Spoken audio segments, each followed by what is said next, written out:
Assalamualaikum warahmatullahi wabarakatuh. Saya Wira Ramadan dengan NPM 2010552011055. Yang terhormat Bapak Al-Rusman ST MKom selaku pengampu mata kuliah Sistem Kecerdasan Bisnis Penambangan Data. Lalu langsung aja kita ke teorinya untuk membahas apa itu proof set. Proof set ini adalah sebuah teknik matematika yang dikembangkan oleh Paulet pada tahun 1980. Teknik ini digunakan untuk menangani masalah uncertainty, imprecision, dan vagueness dalam aplikasi Artificial Intelligence atau AI. Ianya merupakan teknik yang efisien untuk knowledge discovery in database atau biasa disebut dengan KDD, proses dan data mining. Secara umum, teori proof set telah digunakan dalam banyak aplikasi seperti medicine, farmakologi, bisnis, banking, engineering design, image processing, dan decision analysis. Jadi, proof set ini adalah salah satu algoritma yang berada dalam data mining yang memiliki ciri khas tersendiri dalam menyelesaikan masalahnya. Proof set menawarkan dua bentuk representasi data, yaitu Information System atau bisa disebut IS dan Decision System atau DS. Definisi Information System, sebuah information system adalah pasangan IS sama dengan UA, di mana U sama dengan E1, E2, dan seterusnya, dan A1, A2, dan seterusnya, yang merupakan sekumpulan eksempel dan atribut kondisi yang secara berurutan. Definisi di atas memperlihatkan bahwa sebuah information system terdiri dari sekumpulan eksempel seperti E1, E2, dan seterusnya, dan atribut kondisi seperti A1, A2, dan seterusnya. Sebuah information system yang sederhana diberikan dalam tabel 1 ini. Jadi, memperlihatkan sebuah decision system yang sederhana di sini. Kelas itu E1 sampai E5 itu adalah information system, sedangkan DEC ini adalah 1 sampai 1, 2, 2, 2, 3, 4 ini adalah decision systemnya. Lanjut ke discerning object, baik indiscernibility, equivalence class, dan discernibility matrix. Itu adalah konsep penting dalam teori proof set. Indiscernibility relation diberikan sebuah decision system DSU dalam kurung AC.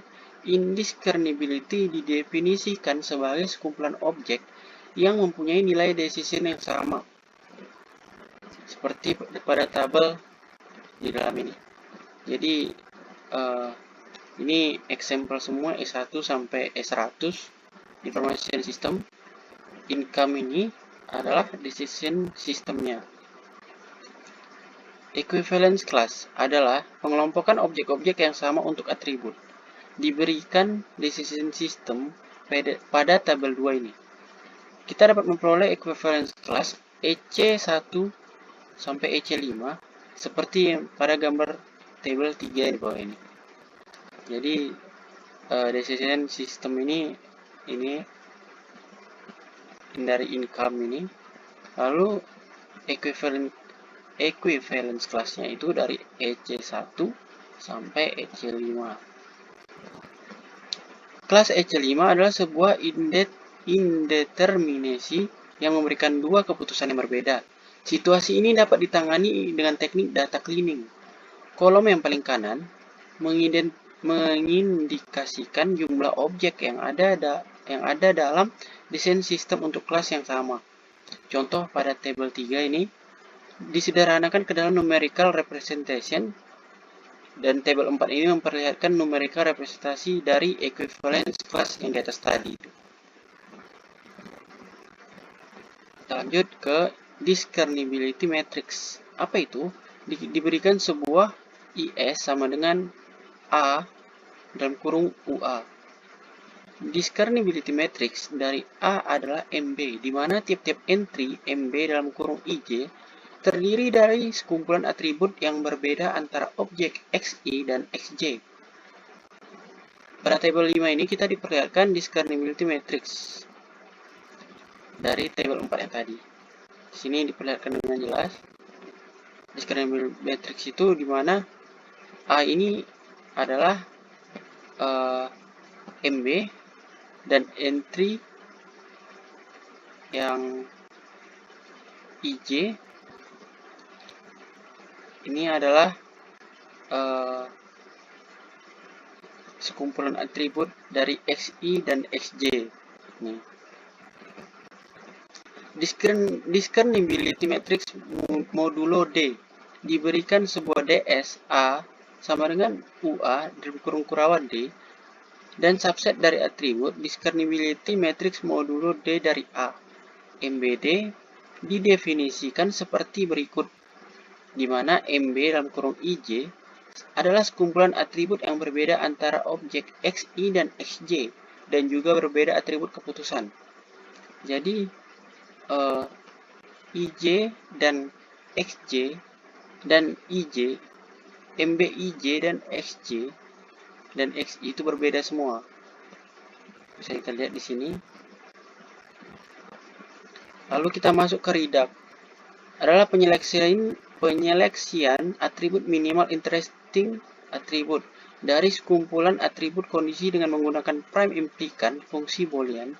Sekumpulan dari semua prime implikan mendeterminasikan set of reduct discernibility matrix modulo D pada tabel 5 tadi dapat ditulis sebagai formula CNF seperti diperlihatkan pada tabel 6. Jadi yang di dalam sini, dalam tabel 5 ini tadi yang IJ itu bisa dipindahkan, dimasukkan ke dalam formula CNF digabungkan dan akan menghasilkan sebuah reduct yang kita bahas tadi.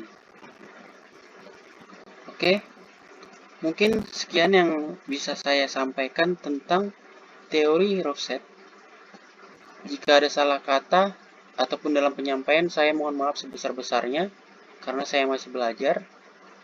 Saya akhiri, wabillahi taufiq wal hidayah. Wassalamualaikum warahmatullahi wabarakatuh.